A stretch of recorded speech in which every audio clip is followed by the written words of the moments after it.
Hello, hello, hello. This is Dr. Andrea Little Mason, also known as Dr. Doula.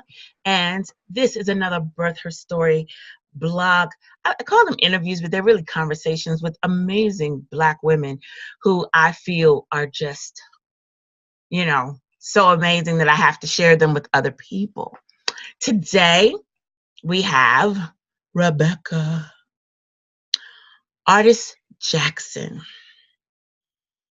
Rebecca Jackson-Artis. See, I knew it. I was going to ask. I was like, what? That's why I paused. I said, watch me get. And I don't edit. So You are not the only one. I'm like, dang it. I try to get this thing right. Okay. Artist is the name. Okay. Rebecca Jackson Artis. And I should know that because whatever. But it's not like I just met you. But she is just an amazing person. I met her, honestly, I think I met you at Shafia Monroe's workshop, and she was here in Chicago talking about breastfeeding. And I went on to take a class with Rebecca. She is phenomenal. A breastfeeding class with Rebecca, and just amazing. She's moved now, but she's just the kind of person that people need to know. I remember the stories. I remember how she, coming into birth work can be kind of intimidating in a culture that's not really necessarily celebrating you at the time. And I remember how she just admonished us to get in there, And so she's somebody we need to meet. She's also had a home birth before. So we're going to have a lot to talk about. And she's doing other things now that to me just exemplify how Black women are coming to this work from all these different places, from all these different fields, working at it, really deeply, going to do other stuff, still involved in it, just all those things. So, hi, Rebecca. Please tell the people who you are, beautiful. Well, hello. How you doing? I thank you for sharing this time and space with me. I appreciate it, and thank you for welcoming in your cipher space. I appreciate that. Okay, just I when people ask me, Rebecca, can you tell me about the work you do and a little bit about you? I'm like, are you sure? Like, because it's so hard to condense in like a minute. And that's why we don't have to do it in a minute. You get to tell whatever. Oh Lord. Well, okay.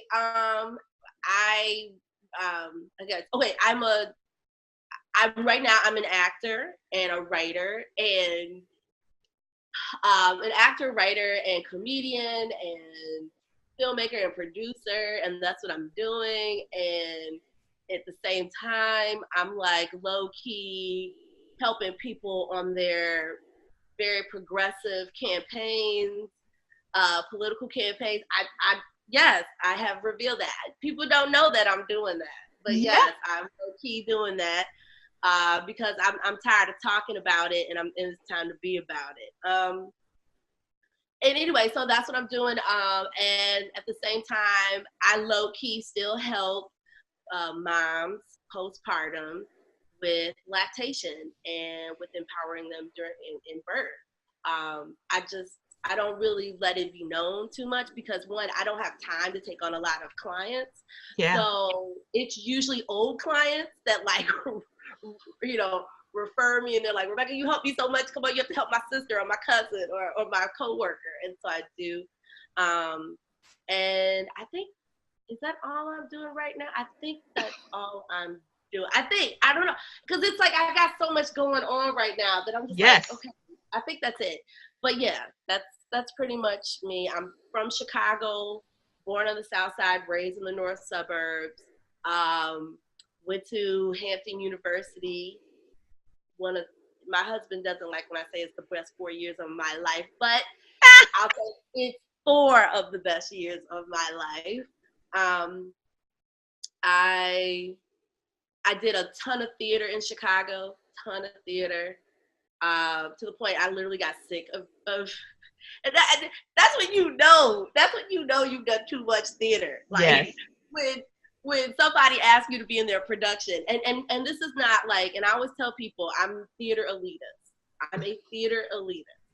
So I'm not talking about no church basement theater. Mm-mm. I'm not talking about no theater like, oh, we gonna do some street theater. No. Mm-mm. I'm talking about like full on equity theater. And if you're in the theater world, you know what I mean when I say equity theater, union based, high quality, full time. This is my only income acting theater. And so yeah, when somebody like, I remember they were like, oh, Rebecca, you should be in my show. And I was like, it was like just before I got married. And I was like, you know what? I'll be in your show, but I'm tired. Like, and I was just tired. And and I got married and I went off to LA and I started out doing film and television. I auditioned my butt off. And I, at the same time, I was taking this on-camera class, and this guy named Frank, and I can't remember his last name, but it was like this long Italian last name.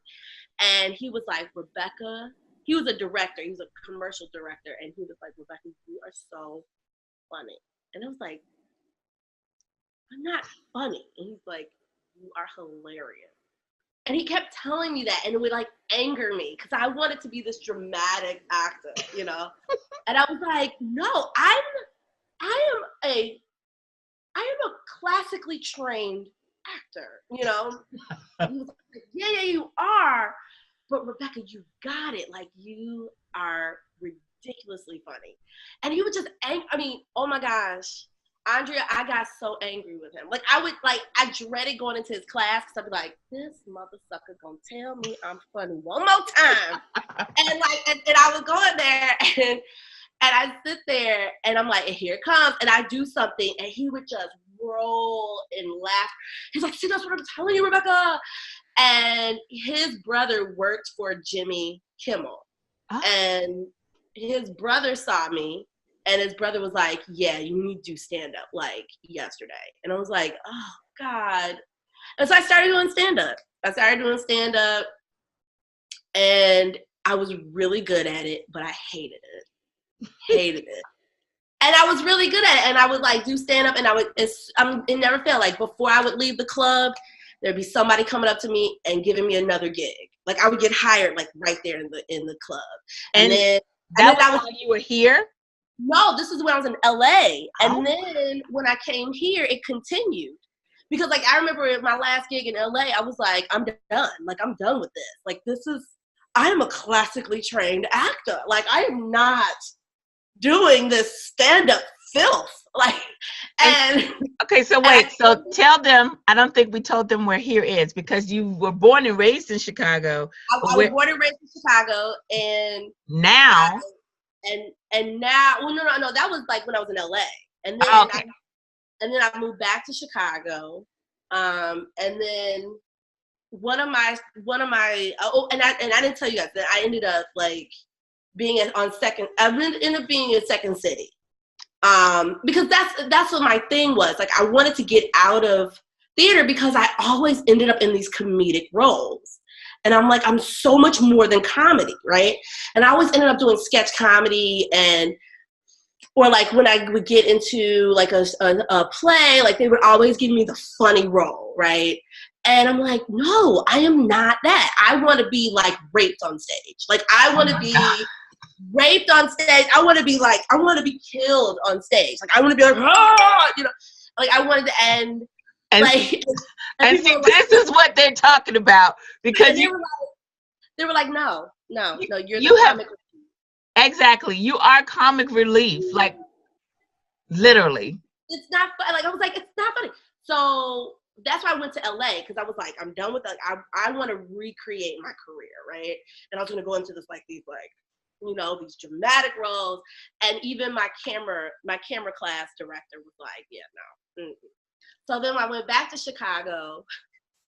I was like, this is crazy, right? And I came back to Chicago, and one of my Second City friends found out I was doing stand-up in LA. And he was like, oh, I do a regular comedy, a stand-up night. You need to come. And I was like, oh.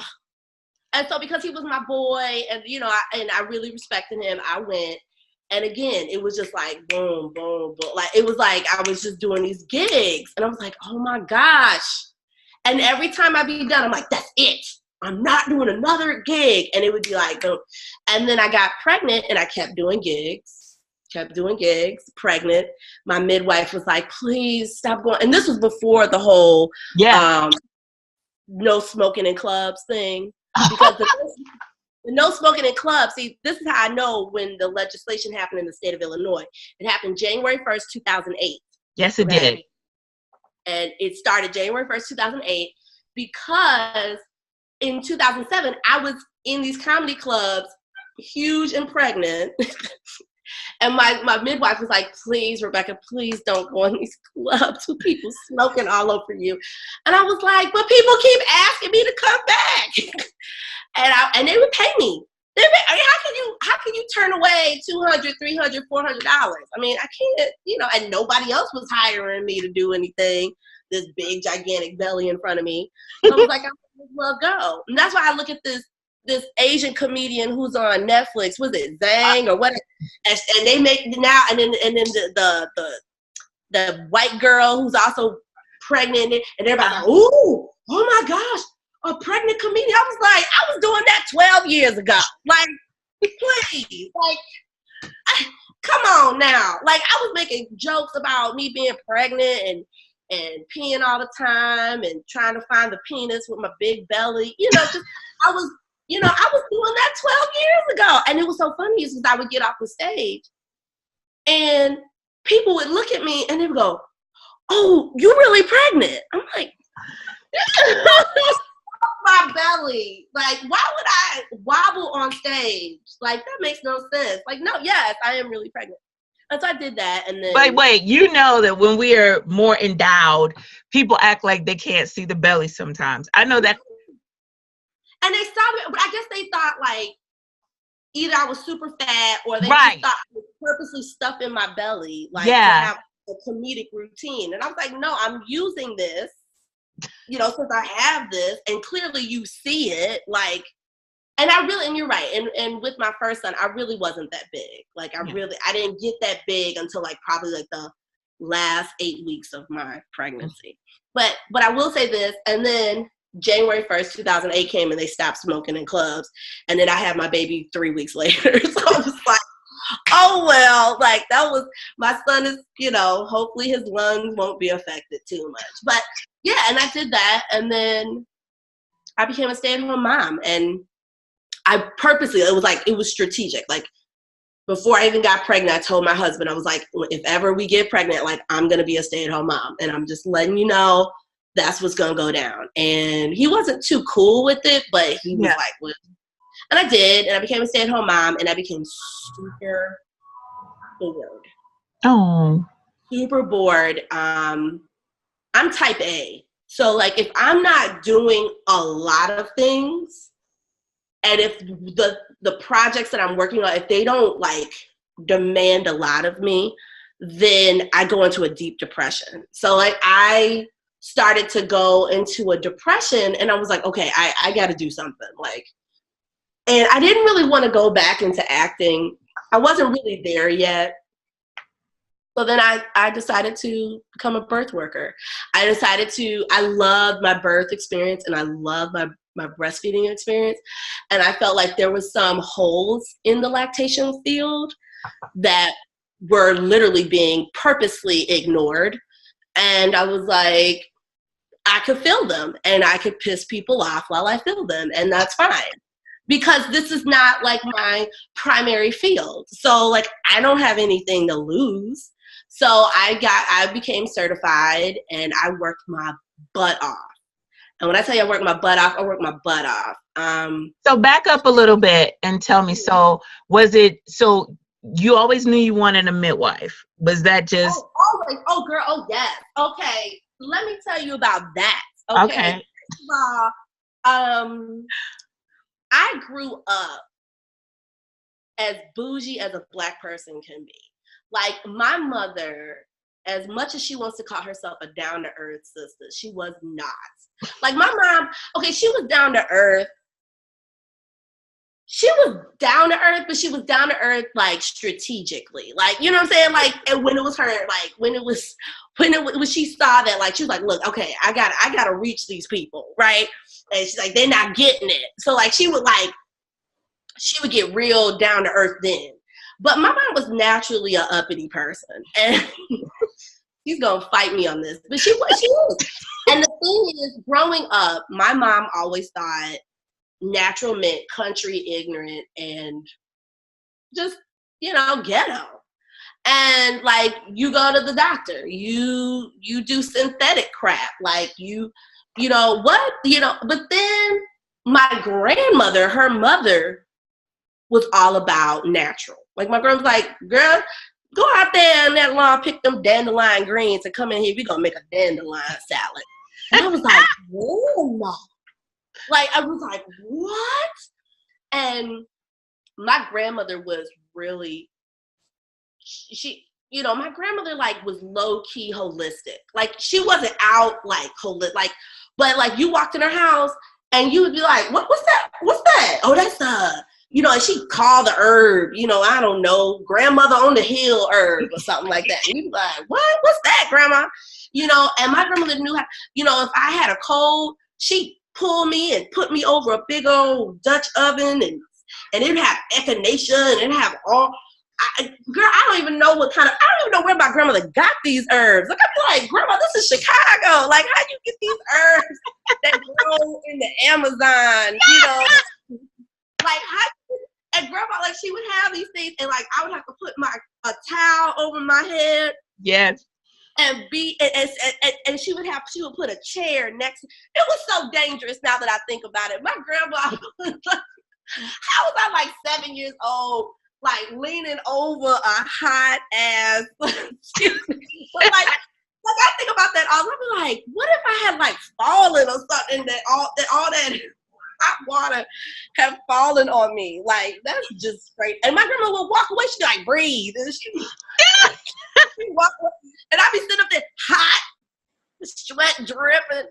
But all night I would cough up stuff, and like, I'd be straight, right? I never had like sinus allergies, but I was born with insane respiratory issues. When I was born, I almost died. Like, I came in like seconds of dying.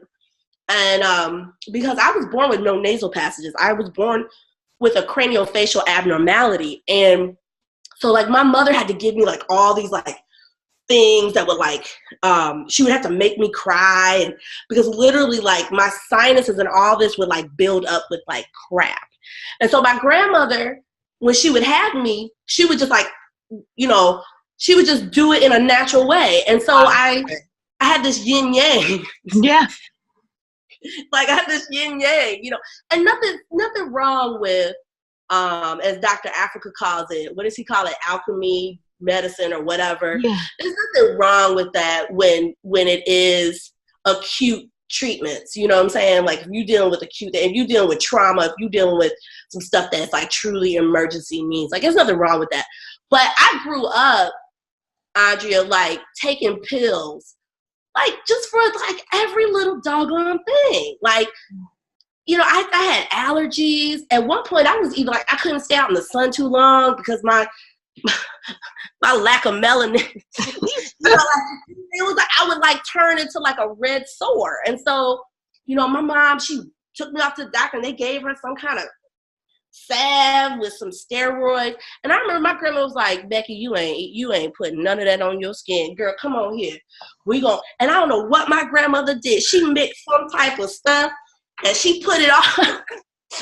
And I was cool. So I'm saying that because I was smart enough at a young age to go, wait, grandma does all this stuff. I feel so good. But then mom does this stuff, and I feel like I keep going back to the doctor. Wow. So I was at a very young age. I started putting 2 to 2 together, and I was like, something ain't right. But I'm under the roof and under the guidance of Antoinette Jackson, so I'm gonna go along with it, right? Because that's my mama, and I love her. I worshiped my mother when I was a little girl, even when I was a teenager, and I was not a rebellious teenager at all. So when I got to college, able to access spaces that my mother would have been like, we ain't going there, right? And so when I was in college, I would sit with people and I would listen. And I had this one professor, Dr. Alan Kalan. He was my African-American history professor. I think every HBCU has one. We had Dr. Fluker at Tuskegee University. They bring them, baby. The HBCUs got that one African American for the African American class. Let me tell you, Dr. Alan Kalan, wherever you are, look, I'm getting goosebumps mentioning him. Like, seriously. Because they dismantle the colonization in your mind. They challenge, you know? I will never, ever, ever to the day I die, I will never forget what that man did to my psyche. And he said on the very first day of class, he said, if you don't look at the world differently after this semester, I have not done my job. And I was, and you know how you hear stuff like that and you be like, oh, okay. You know, and it was like maybe a couple years after that class, I remembered him saying that. And I'm like, oh, thank you that you did do that. Like, and he did. But the thing is that, so I remember one time he was talking about birth. Oh, let me tell you why. Let me just give you, Dr. Alan Kalan was a brother who, and he was like, at the time when he taught me, he was probably in his like mid to late 50s, right? That brother was super, super light skinned. Like you had to do like this to be like, oh, okay, I think I kind of see, yeah, you kind of black. Yeah, you know, like he was like that type of black where you were like, oh, okay, I think the way you moved your nostril, yeah, that's black. You know what I'm saying? Like you had to kind of do that. That brother, like seriously, if you passed by him, you would not think he was black. I mean, and you know, and I look back, I'm like, did he do a Rachel Dolezal? But no, he didn't. He was black. He was black. But anyway, so he was real light skin. He had blue eyes. And he had slick black hair. And he would, like, if you fell asleep in his class, and he would always wear a dashiki. Like, every day. That brother probably had, like, 3 closets of, like, dashikis. And it'd be a brand new dashiki. He wouldn't even recycle them. You know what I'm saying? And it would be like, I mean, it was, and he would have, like, these, like, regal dashiki. He had long sleeve ones, short sleeve, all this stuff, right? And he would strut in, you know, and if you fell asleep in his class, may the Lord be with you. This man, and I mean, seriously, you would see people get up like 10 times to go get a drink because they like, I can't go to sleep in this dude's class, right? Because if you fell asleep in Dr. Alan Kalan's class, he would low key, now he'd still lecture, he wouldn't miss a beat, Andrea. He would still, you know, continue his lecture, right? And he would like sneak up, like stealth, come up to your desk, and he would be like, wake up! We've been sleeping for 400 years, and here you go. You continue with this process because it's because of people like you that we still enslaved mentally. And we were like, I mean, it was crazy. It was crazy, Andrea. Ask anybody that went to Hampton before 2001. I think he left Hampton in 2000. Ask anybody. I guarantee you, they'd be like, yup. My family, I'm the only one that didn't go to Hampton because I grew up in Hampton, Virginia. So now I'm going to go and ask my little sister. I'm going to ask them. I think he started working at Hampton in the late 80s. And he went, ask them. They'll tell you, they'll be like, uh-huh. But anyway, he shared his wife's birth experience. Wow. And both of their sons were born at home. And he talked about in detail how beautiful and spiritual and natural those birth experiences were. He talked about how he was able to grab his sons, you know, and hold them right out of birth. I mean, and like he even did like the whole like arm thing. And he was, I mean, like he was like, like he would tell these stories. And I was like, whoa. Like, and he was like, and I fell in love with my offspring right there. Like, and like, he was like, and he would go around, you need, all of y'all need to experience home birth, blah, blah, blah. And so that was like, oh, that's deep.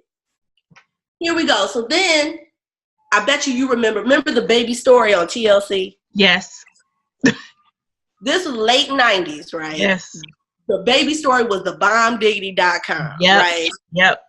And, between classes, I'd watch a baby story, and I would sit there on my couch in my apartment and I would just drool. And I'm like, oh, that's so beautiful.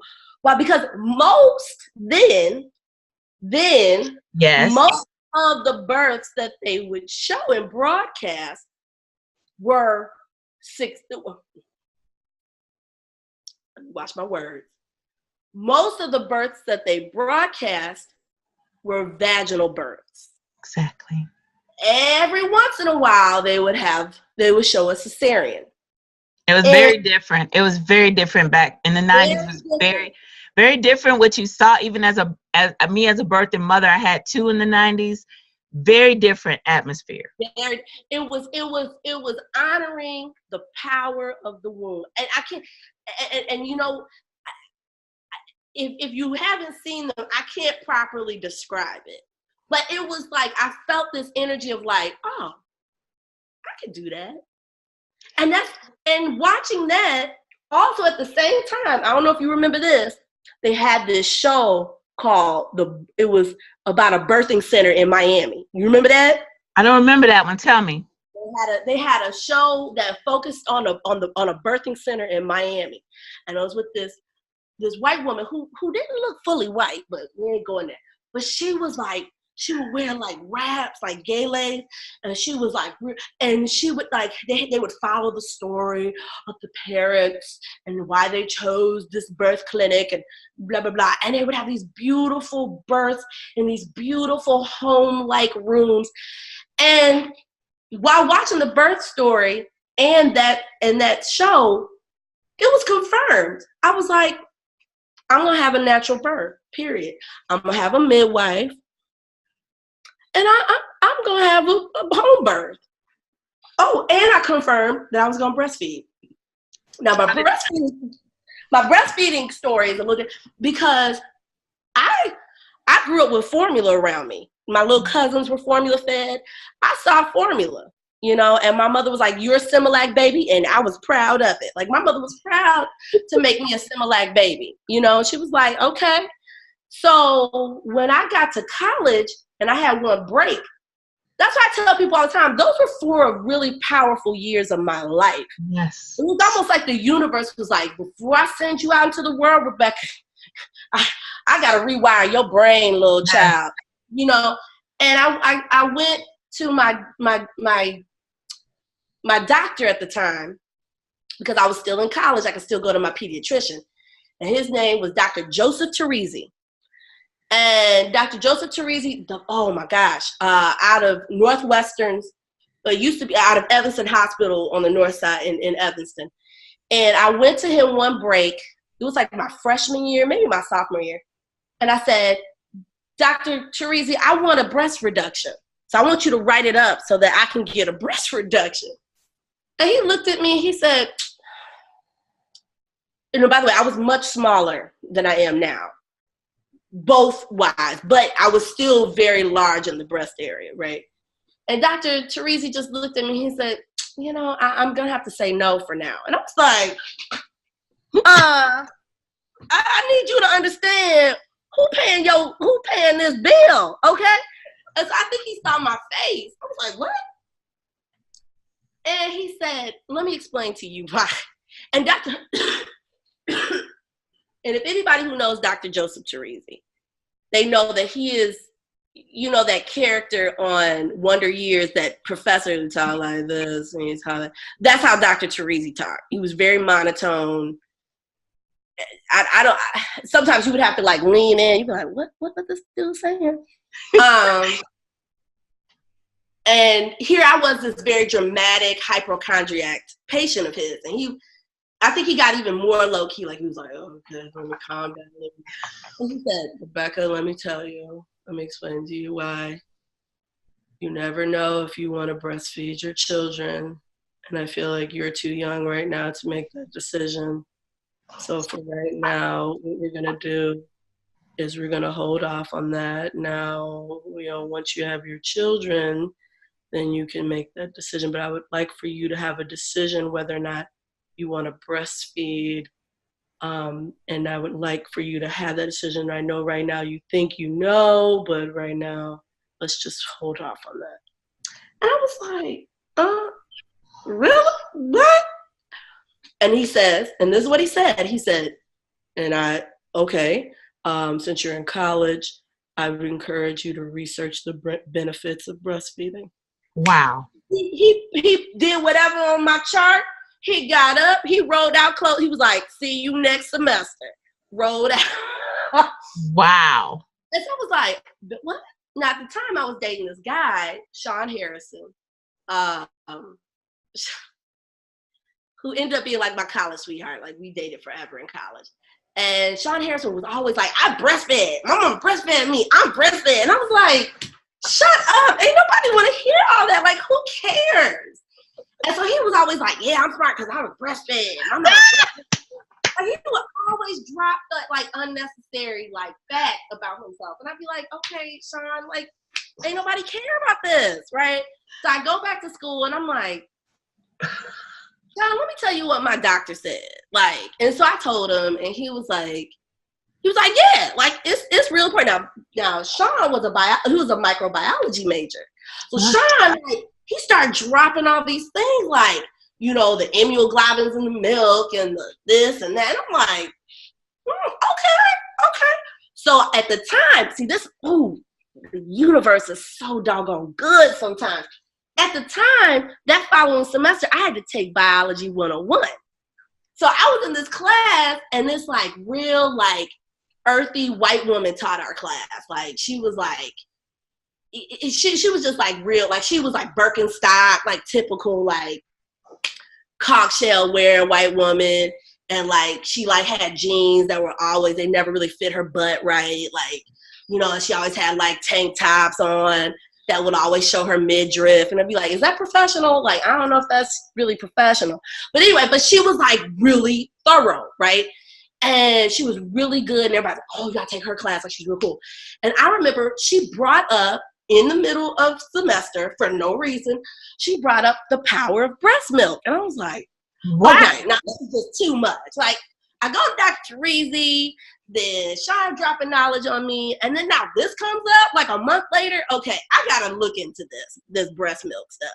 So I did, and watching the baby story and all those things at the same time, I had decided, I was like, I'm breastfeeding. So I decided this years before. Wow. Years before I even was ready to have, a child. That's why I say constantly, when we go to women when they're pregnant or they're about, or they're getting pregnant, or they're about to have a baby, or even after they have a baby, and then go, oh, this thing called breastfeeding? Yep. It's too damn late. It's too late. So, and I tell people, we should be teaching this every health class. My son is in 5th grade. He just had 2-3 weeks ago, he just had a puberty class. Why are we not telling these little 5th graders why they're going to develop these breasts? Why are they not telling them the function of mammaries? Because, and I don't understand, they're so quick to tell people about STIs. Exactly. They're so quick to show images of testes and the phallic and all this other stuff and where the clitoris is and what, but you can't take the time to say, oh, and by the way, in your breast are these little grape-looking things, and they're called the alveoli, and they're gonna make milk for your baby when you get pregnant. And so it's like, why aren't we talking about that? But but we have to understand, a lot of this health information and health education is rooted in corporate funding. Mm-hmm. And when corporations control curricula, when corporations control, how things are instructed, and the propaganda that we put into our children, because let's be honest, Curricula is used for propaganda. And so let me tell you this. Professionally, I'm an educator. And when I was in my doctoral, I don't recall it before, but I remember one of the questions that was asked, they were like, what is the purpose of education? And I had some great answer because I homeschooled for 13 years. And I was like, I help the child, the young person, see and whatever, some glorious answer. And she was like, Black woman. She said, no. She said, the purpose of education is to make good citizens. And then she questioned the fact that I was homeschooling. And she questioned the fact, she's like, the fact that you are, that your children are losing out on all of these dynamic things that are supposed to happen when they get a curriculum, based in thus, and so. So you are correct. This is not education. Any educator that tells you the truth, they will say it, and they say it in nice ways. Mm-hmm. Education is to teach, to help create whatever in society. Education is to whatever. It's to make good citizens. Mm-hmm. It's to put wherever the thought is that is expected for children to take in, to put that in the kids. Period. When they come to school at 5 years old, they don't even know how to raise their hand. They don't know how to stand in a straight line. No. They don't know any of that until applesauce. No crisscross applesauce. No, all of that is taught. So continue. Absolutely. Propaganda. And that's what it is. And I really, and again, Dr. Alan Kalan was one of the first people to be like, look, understand why you sitting in these seats at this university. It has nothing to do with that you need this to That's live. Right. It's because you're sitting here so you can understand how to be strategic, how to play the game, and play to win. Exactly. And in the process, you are blessed to be sitting here with certain professors like him. And basically he's like to deprogram your brain from everything that they told you from elementary school all the way to 12th grade. Now you take the necessary things like how to add and how to write and stuff like that. But all those other little things that they put in the middle, you go, okay. And you take that when you go to college, you go, so now I'm gonna use all that you put on me and I'm gonna turn it back and use it as a weapon. That's right. And see, and that's why I say, like, professors like Dr. Alan Kalan are vital. And I'm just gonna say it. I think it's horrible what Hampton University did to him. Well, we're not gonna go there. But it's vital what professors like this need to be, especially at a HBCU. And for those that are watching that don't know, that's historically Black colleges and universities. Yes, they are still necessary. Very necessary. Very necessary, especially for somebody who was like me.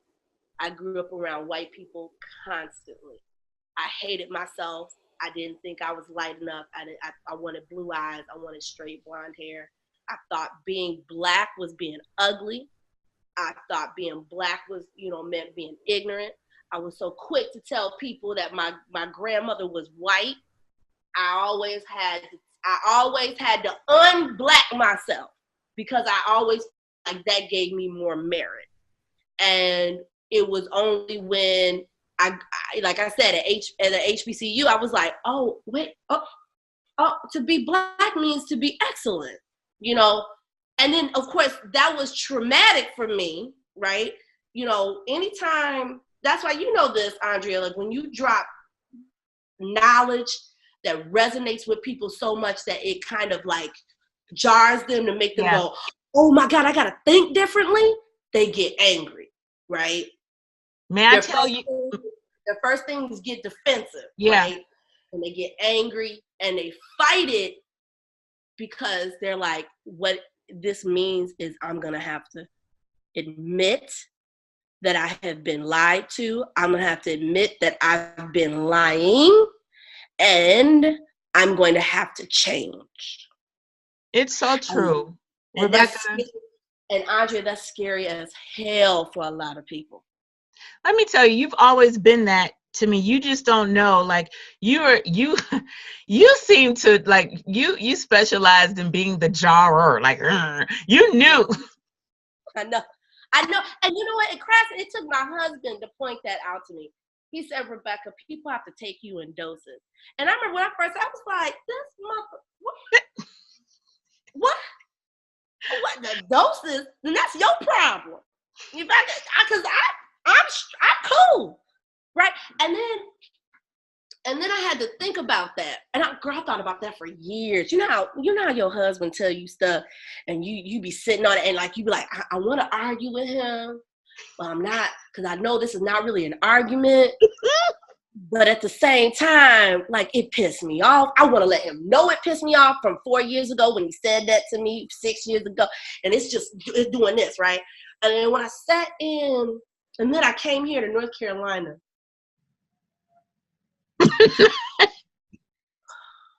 Girl, this is the biggest mistake I ever made moving here to North Carolina. No, seriously, this was a big, gigantic bowl of wrong that I did.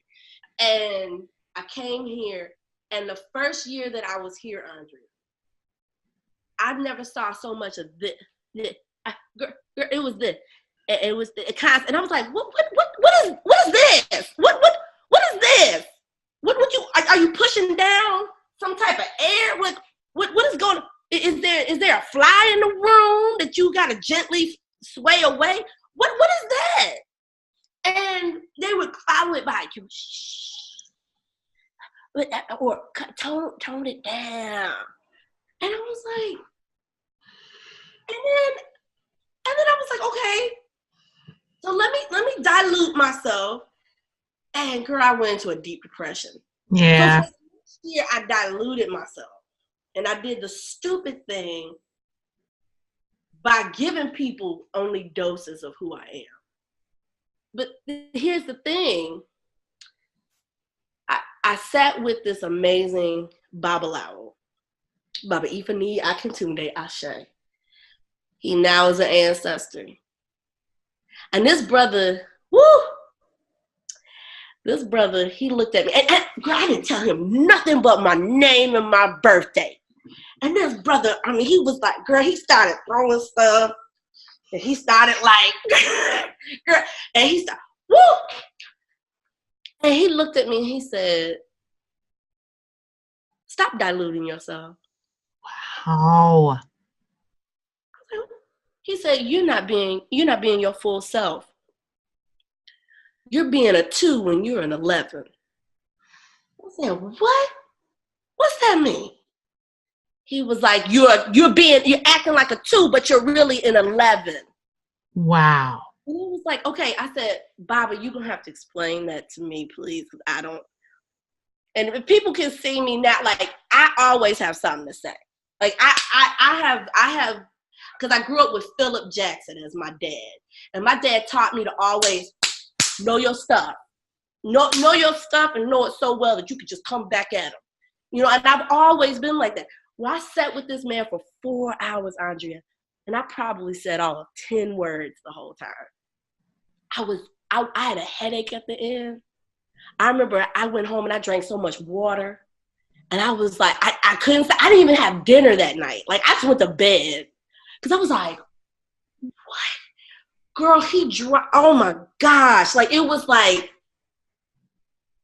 all I can tell you is this man, he was like, you're done with birth work. You're done. He was like, you're done. And I could tell I knew I was done because doors in the birth worker world were closing on me. These these baby boomer white women, you know, I ain't gonna name no names because I know you're trying to continue to have a show. I don't want them thinking you in cahoots with me. Girl, bye. I told you, uncensored. This is us. These are conversations with Black women, uncensored, unedited. You say what you gonna say. But let me tell you, these white women, baby boomers who control the birth worker industry, they are full of shit. They are so full of shit. They are racist ass motherfuckers who are doing everything they can to continue the genocide of Black women. And I don't care, they can sit up there and have quilts and shit. All the women that died, they don't care. They don't care about us. And I don't understand why we Black women, and I think now in the birth worker, with the influx of Black women that came in right after I started. Yes. Now I think now it's starting. I think y'all are in it so long, and now you guys like, oh, and now you guys. I've noticed now I'm in these groups and I see it, and I don't comment, I don't post, and I just sit and go, okay, good. Now they're starting to see. Now that they're starting to see it is that Ina May is full of shit, and so good thing that she's finally. Finally, we all know she's full of shit. Ina May Gaskin is full of shit. And so I'm like, yes, right? Dona's gotten better. Ibelsy, still full of shit. Still full of shit. Because I remember when you left, you were trying to do that. And that's when they were putting all their new measures and requirements in when you were... To block Black people from being IBCLCs. We see you, Ibelsy. We know what you did. We know what you doing. Ain't nobody stupid. You trying to make all these nurses, these white ass nurses, IBCLCs. We ain't stupid. And so I started seeing all these doors closing. And it frustrated me. But like it was interesting because I felt like my spirit, I was tired. Yeah. And to hear the Babalawo look at me and say, you're done. And I was like, but Baba, there's so much. He's like, you're done. It's killing you. You're done. That is not your ancestral path. That was your ancestral path for a moment. To bring that knowledge, you need to be back on stage. You need to be back in front of a camera. You need to get back to writing. That's your calling. That's your ancestral path. And when he said, when I tell you this man knew nothing, he was not on social media like that. He didn't research me. If you knew the Babalawo, you would know that wasn't his thing. Like, and he would say this, I'm like, what? How you know I used to act? Like, like it was just crazy. And I'm not going to share everything he said because he did say most of it was supposed to be just between the ancestors, me and him. Yeah. But I'll say this. I realized at that point that the birth worker industry was killing me, and it was killing me slowly. But at the same time, I had done what I was meant to do. I had done my African, he said, sister, you got to keep roaring. You have to keep doing your African roar. Never stop your African roar. He said, don't ever stop your African roar. He said, but you just got to do it in another platform. And so that's what I did. I love that you said that, and that, that was something that resonated with you, even when he spoke it and he said it and you're like, yes. And that felt right. Because I walked away from it for like an entire year, went and got a job. It's like, I'm done with this because, you're absolutely right. I know when I was coming in, I was learning from you and other people, there was more of a culture of just try to get in there and fit in, and people were glad to see you, and you would still be the only person in a thing, and everyone was like, oh, so great you're here. But we were very much trying to fit into the platforms that were placed there. And the whole point is, I stand by this, our context is different. Our historical context is different. Ours is 50, 60 years old since our people were depending on and knowing how to do the, it's just a different context. And it will get to you. It's the reason why I do Sankofa Birth Ambassador workshops. There are people that are just like, that come to me and say, I don't know where to start. I don't know whatever. And birth work will kill your zeal. It will kill so much of you. You will come in thinking you want to help people, and you will run into and realize that now you can say there are platforms and stuff for Black women. But then you come in and you think I'm thinking my family was birthed at home. I'm the first generation in the hospital. I'm coming in expecting to be following in the footsteps of the Black midwives of the South. Not going to happen. It was not going to happen.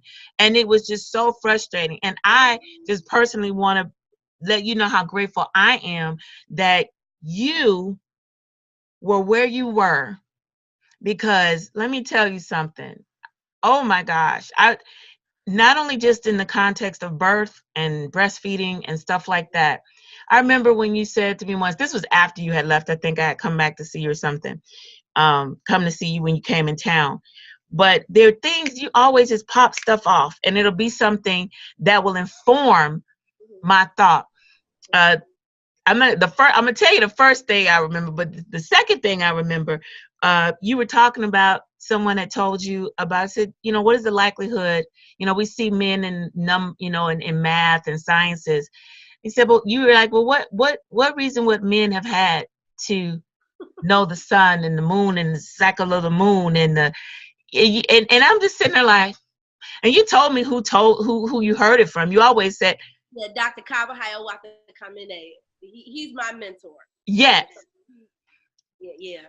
And you were like, what is the likelihood? And just that question was like, I didn't know what to do with it. I was like, right. Huh? And it just kind of started. You always did that. Let me tell you the thing that really got me. Okay. I remember we were at we took a picture at the place, but it was a birth something. It's some workshop. Yes. Yeah. And you're the one that was started by is her name Dana? I think her name's Dana, but yeah. Something like that. Well, there was this one we were at, and you were talking to me. It was another birth worker as well. And somebody said something, and you looked, because this is how you are. And walls have trim lines. You walking through the hospital to get to this thing, and you said, you see this wall right here? And so we're walking, we're like, yeah. You said, and we're starting at the beginning of the hallway. So we're back down here. You see this right here? We just walked through the door. You see this right here? This is where white history starts. White people's history starts right here. You know your history? You know what your history is? And you just start walking like you do down the hallway. Your history goes all the way, and you just walk. And you just walk. Your history goes all the way back here, And I remember and then you didn't say anything else about it. And you were just done. But you would just say stuff. I'd say, doggone it. I mean, and I think the reason why I do that is because that's how knowledge gets to me. I mean, I've been so blessed, Andrea. And the older I get, the more I look back on my life. And I'm like, dang, I got a good ass life. Because I have been so blessed to be in spaces with like Commendate, who literally has like taken me and been like, listen, and like he'll just like, I'll tell you one of the last conversations I had with him, and I have to call him now. I actually got to call him soon because I'm about to embark on this project, this television project, and we'll talk about it real quick. But I was going to New York to go and attend this film festival, and I called him. I was like, Cabo, I'm gonna be in New York. Let's meet. Let's have coffee. He was like, yeah, He said, wait, but he's like, I'm not gonna be able to like, because I said, oh, I'm gonna take this tour while I'm there. I'm gonna take a tour of Wall Street, and he said, sis, why was it named Wall Street? See, that's the kind of stuff. And I be like, oh, I get mad at like. And by the way, I've had conversations with like, Renoka Rashidi, like has spent time with my family, like we, like I've been blessed. I've been blessed to be in spaces with like Robert X. Like Robert X came out of the school, the African Center school that we like cool. Like it ain't just, oh, I sent email. Like we cool. Like Robert X, I called Robert X when I found out he had a heart attack and we had just moved here, and I said, brother, I heard. He was like, sis, we spent an hour and a half on the phone, and he was like, let me tell you something. Like I've been blessed to have these deep, amazing conversations with geniuses. And so I just feel like they're not telling me for me to take it and, walk around and, put my big boobs in people's faces. Like, they're taking it, they're giving that to me. So they're like, Rebecca, you have a big ass mouth. And you're crazy. And you make people laugh. You are dramatic. You never get embarrassed. So I'm going to give you this knowledge so you can perform it or shout it or comedically deliver it, because I can't get to everybody. So, and now mind you, they don't tell me that they're doing that, but I know that's why they're doing it. So Kaba tells me, he said, Sister Queen. I said, yes, Kaba. You know why they name it Wall Street? I said, Baba Kaba, no, I do not. And I know what's coming next, because he does this stuff to me all the time. And I'd be like, Baba, no, I don't. Let me tell you, there used to be a wall. He said, when you go to Wall Street, look at the cobblestone. You're going to see that these blocks of wood within the cobblestone. That used to be, they used to be high. They used to put our ancestors, when they would get off the boat, they used to put our ancestors, he said, underneath that Wall Street Road, at the bottom in the ground. He said, there's a whole nother ground underneath there. If you're ever privileged to go in there, there's prisons. There's a prison, old, 18th century prison down there. They bring our ancestors down there, and then when they were ready to sell them, they would bring them up and put them along those blocks and line them up in a wall. It's called Wall Street. And so when the wealthy people heard about Wall Street, they knew that was code for more niggas coming in to be sold. He said, that's what Wall Street is. Why they call it the stock market? I said, Kaba, I don't know. Why they call it the stock market, Baba Kaba? He said they call it the stock market. He said before then, they never called cattle and pigs stock. We were the stock. We were stock. So this the stock market.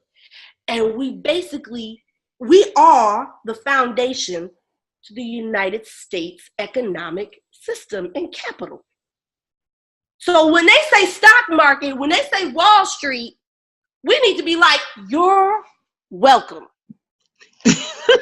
It's amazing. I traveled to Charleston with some women, and they were talking about this. They have this place called the Marketplace or the Market, whatever, basically where in Charleston where the Africans were coming in. Mm-hmm. And they were talking about the fact that, they were like, sure, only this % of people had slaves, right? Because they say, they're not that many. They said, but anybody that says that their family has had investments or that was working on this, and he didn't say nothing about what you just said about the stock market. He said anybody that says their family's been investing for generations, anybody that says that they've been this, that, he said any wealth they were making, it all went back to those enslaved Africans. It all went back. They might have never had a farm or plantation, but they were making money by selling these people. Their hands were dirty too. Slavery was legal all over the United States. Exactly. Everybody. Everybody has. And then this is another thing I tell people is that white people, they're like, well, my family was poor. But you don't understand that your ancestors probably, let's say they had their own corn, or let's say they made their own like cream corn or whatever it was, right? They sold it to that rich white man. Or they sold it in the markets that were funded by the rich white man with the slave money, and your ancestors benefited from it. So bottom line, however you want to say it, and even if these people who like, well, my family came over in 1913 from Ireland, but they got a free land grant. Yes, they did. And why they get a free land grant? Because my ancestors made it so that these little wealthy, nasty, evil, demonic people, who I call air consumers and recessive, they were able to give that land for free and still profit from it. Exactly. So bottom line, you still benefiting from my ancestors' blood, tears, rape, and death. Now, before we go, I do want to say this. I want to say a couple things. I want to say so much. But one thing I do want, because I really want to talk about my birth story. You know, my first son, I had him at a midwifery clinic at UIC. Mm-hmm. And I've made it, you know the story. And it was good. I loved it. I loved working with Kathleen Harmon was my midwife. Mary Kay, I don't know her last name, but wherever she is, she was the bomb.com. I love her. Because at first, the midwife that was before her, she was about to make me wear an orange jumpsuit for the rest of my life. Okay. I was gonna have charges against me. And I was gonna have to face an arraignment after birth of my son. But luckily, because there is a God, and clearly God looks out for fools, she had a shift change, and they had to get rid of her.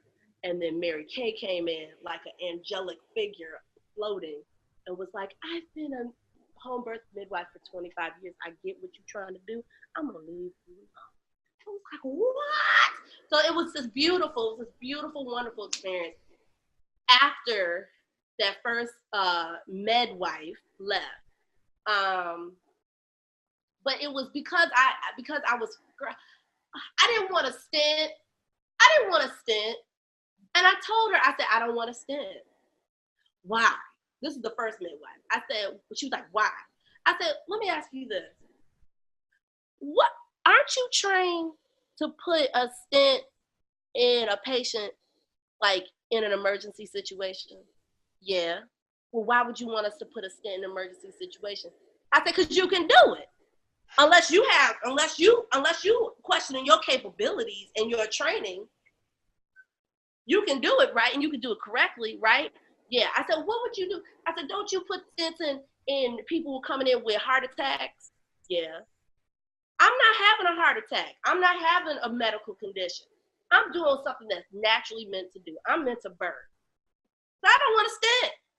If something happens to me in an emergency situation, I'm sure you're fully capable of putting the stent in, correct? Yeah.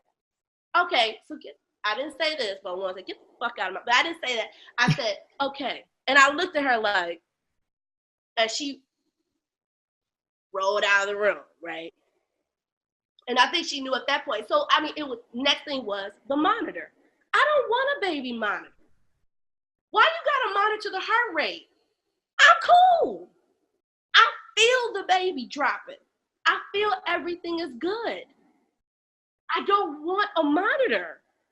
And see, this is where Andrea, I think this is the Rebecca you talking about. Yes. I constantly look at stuff that we do every single day in this mundane, drone ass lives that we live. And we go, oh, well, that's what they told us to do, and we do it all the time. So I guess that's what we're supposed to do.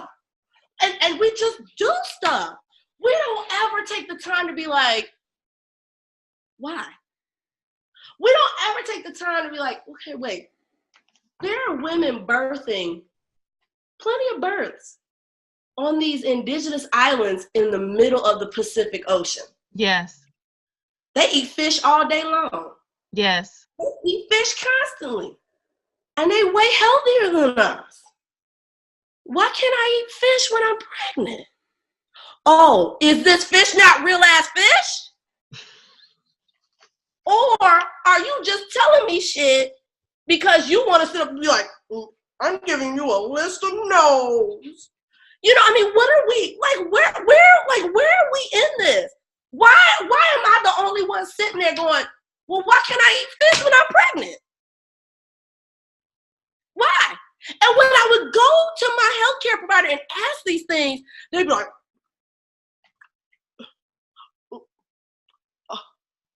shut the heck. See, now I don't know. Now I'm questioning my healthcare insurance. My health insurance should be paying your ass, right? So we need to start asking these basic questions. But and oh my gosh, I was just talking to a sister about 3 months ago. A friend of mine recommended her.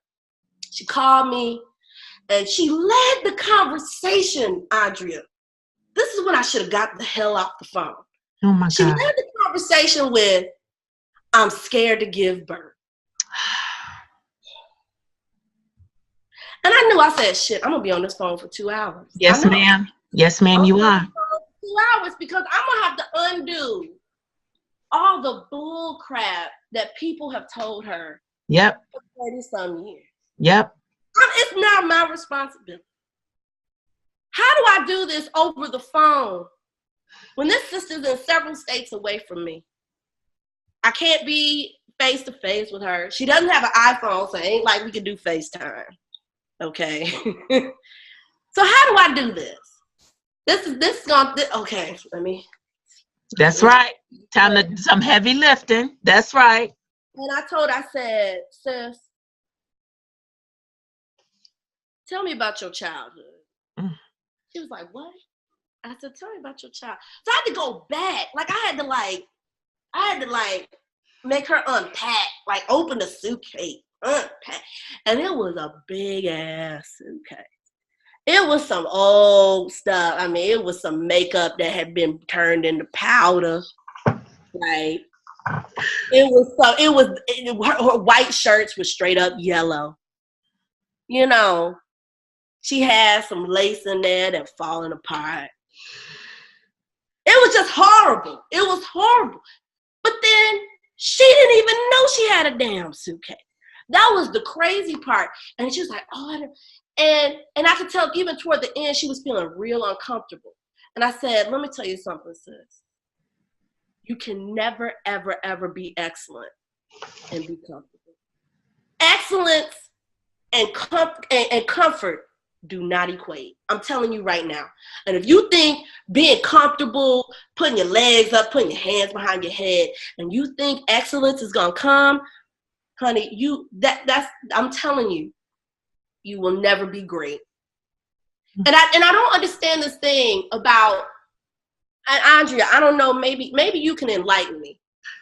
Where did we get, again, here's my thing where I sit back and I literally look at life and I look at the zombies around me and I go, where did we get this notion and this concept that from birth to death, we shouldn't feel pain? I don't understand that, Andrea. I'm confused. And where did we get the concept that pain kills? When has pain ever killed anybody? I have never known. Is that ever put down on any death certificate? I have never seen that on a death certificate. Now I know I've never seen a lot of death certificates, but I've never asked somebody how'd your mother die, or how'd your cousin die, or how'd your friend die. I've never heard them go pain. I've never heard anybody say pain. So where's this concept coming from that we have to avoid it? And avoid it like the plague. Like we're like, pain! And it ain't even, so it's like, I'm really confused, Andrea. I'm very confused by that. Go ahead. I was going to say, I know as far as when it comes to, this is my thought on it. When it comes to Black people, we thought integration, we instead of integrating, we assimilated. And part of that, I think like when you described your grandmother earlier, your grandmother knew that sometimes some things will become uncomfortable. She knew remedies to help that discomfort go away. Okay? So. But still, I had to stand over the Dutch oven. Exactly. With that hot ass. Hot, right. And you have to stand in a certain position so that you don't, that was crazy, but it didn't kill me. It did. And I believe that there was my husband even talks about, we are Tuskegee graduates, talk about Booker T. Washington, who was a student at Hampton University as well. We talk about the things like the dignity of labor. It's not just, I don't want to feel pain. I don't want to feel uncomfortable at all. And we don't really realize how that affects us, not having a capacity for discomfort, having a capacity to say, okay. And then, and even when you're talking about birth, you're actually talking about the flow of birth. This is not a thing of where it's just going to constantly be this way. Birth is a thing. It's not even, yes, there's the discomfort and the whatever, but it's not. What happens, Andrea, when you go, come on, pain? What happens right after that? The relief. Exactly. So this wasn't as bad as I thought. When you see a fist come at your face, right? That's right. And you get the punch. Now, I've never been punched. I will never want. So don't think I'm coming from experience. Of course. Application. I'm too nerdy for that. But girl, I run. I'll be like, okay, I'm sorry. I am not that black girl. But what I'm saying is, when you feel when the punch, and I've played volleyball, so I have been knocked in the face and I see it coming, because always when you're in those situations, it's always you play it back. You're like, oh, I see it in slow motion, right? When you're in a car accident, right? You see that car coming in slow. You like, oh, right? But the whole time you gearing up for the impact, right? Or you gearing up for the punch, or you're gearing up for that needle going in your arm. You're like, oh Lord. It comes and you're like, oh. And then when it's done, even though you still have a big ass face, yeah, or you have the bruises and a broken leg maybe from the accident, there is a moment of that you go, oh, I think I can get through this. Yeah. There's always that moment. And then there's going to be another surge of energy, as my doula used to always say, Isabel Badilli. Or no, I'm sorry, she's now Isabel Flagel. But Isabel, I got to give her credit. But Isabel, she would always call it energy surges. You get that, but it comes. But that's life. Yeah. When you got to do that test, you're like, oh, and you're taking the test, and then you're done. You're like, oh, but there's always a test. Yeah. At some point, you always got to take a test, driving test. Then you go to the, ACT, and then you go, and then you take the GRE, and then you got to take the MDAT. Then you got to take that. It's always a test. This survey, ma'am, and that. So it's never a time where you could be like, oh, I'm done with test. So I still don't understand, Andrea, where we get this. And the ironic thing is, the medical industry says, oh, so you want to be, all these women who want to be super women and they want to be holier than that and thou and have these natural births. Actually, what's holier than thou and thinking you better than anything is numbing your goddamn self from pain. Because you think, oh, I don't deserve this, so I'm going to numb myself to it. I don't deserve it. So that's my issue. And I think I've met so many countless women actually for whom the epidural didn't work. And people don't understand that it's not a foolproof thing. I know some women that only felt, they felt nothing except they felt all the pain in the vagina. I met people where it only worked on one side. And that, because our bodies are not intended to navigate it in that way and to go through it that way, that leads to so many other things. Anything to make this one side of pain go away, the other side is dead. Anything to make this not happen, I only feel it in one place. And we don't realize how that does lead to other interventions and things like that. For you, what made you go home with the next baby? Not dealing with, not, I didn't want to take a risk and be with a midwife. MED wife. I didn't say mid, I said midwife. I didn't want to risk that. Plus, I felt like I had gone through a wonderful all-natural experience. And it was completely unmedicated, and it was a beautiful experience. That I felt confident. I was like, you know what? I got this. I don't need the hospital. And I got an amazing home birth midwife, Sarah Simmons, in the process. And I felt like she, even at UIC, I had 15-minute appointments. And I love Christine Harmon. Like, she gave me her all, but she was confined by that. When I had Sarah Simmons, we have like an hour and a half long appointments. She would know every meal I had for the last 15 years of my life. She knew how many times I farted and what they smelled like.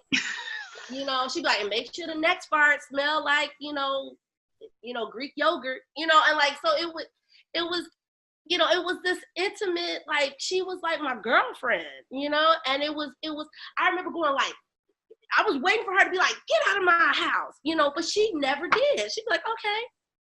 I'm like, oh, I can stay, and so it was beautiful. And what was great, and that was great because my mother had a massive stroke while I was pregnant with my second son. And I lost my mother. Even though my mother's still living to this very day, everybody knows my mother's still living. She's probably in a couple of rooms, probably dead by now. But I don't have the mother that I used to. She's a very different woman, and anybody who has experienced someone who's had traumatic brain injury, you can understand.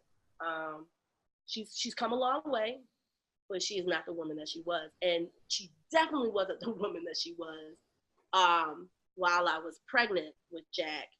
And so I lost that. And it's taken me years to admit that, but that was, it was very painful. Yeah. Very painful that I didn't have my mother with me toward the end of that pregnancy. And she stepped in. Sarah stepped in, and Sarah was like, okay, this is what you're going to do. You're going to get somebody to watch your mother while you take care of yourself. And like, she embraced me.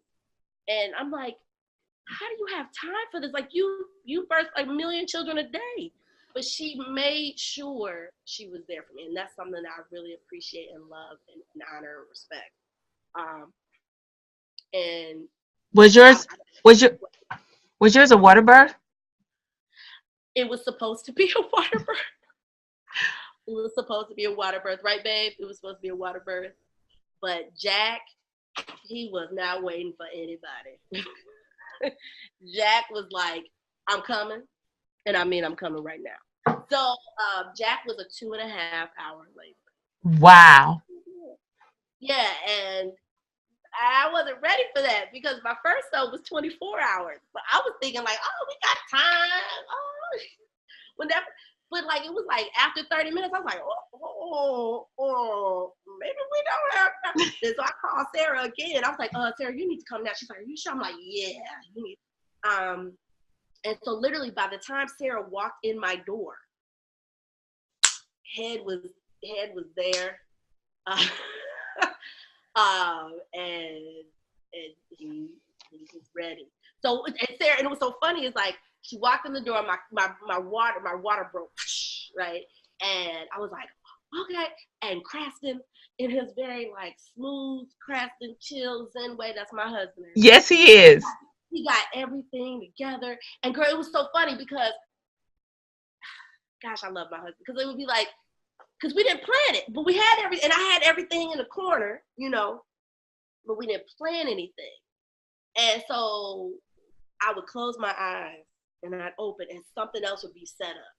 Then I closed my eyes and I'd open and something else would be set. It was funny because like, it was like every it was like a superhero movie. Like, you know, and it was really funny. Like, you know how those films where like it'll go black and it'll come up and then something else is different and black and it'll come up and stuff. And that's really how it was. I'm like, why did you do that so quick? Because I would close my eyes to get through the energy surge, and then I open up and I was like, oh, and then you know, Isabel came in right out. Like, that's how quick Sarah came.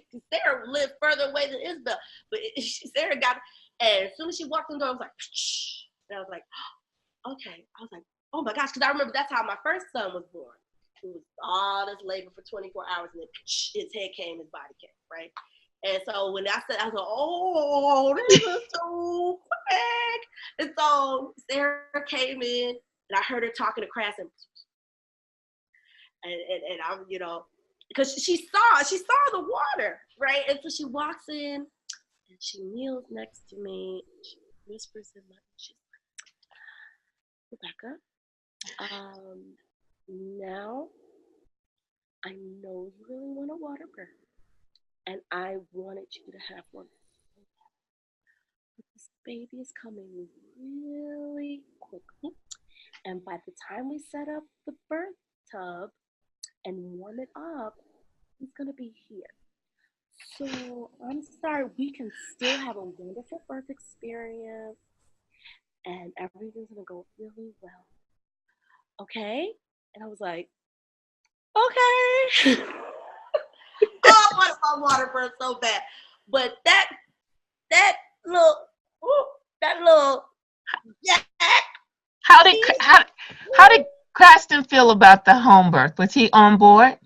And you know what? My husband is really awesome because my husband, he's one of those like real spiritually deep, you know, analytical, metaphysical brothers. And he, after Jack was born, he was like, I'm good. Like, I've had all the experiences. So with his first, Cranston was married before me, and he has a daughter from that marriage who's graduating Saturday from high school. And he said so his first wife, she had the epidural, and she was in the hospital, and they formula fed, and they had disposable diapers, and they did, you know, everything. Like, they did all the Western medicine things, right? And with Thrice, it was in the hospital, but it was through the midwife, my wife, and it was very natural.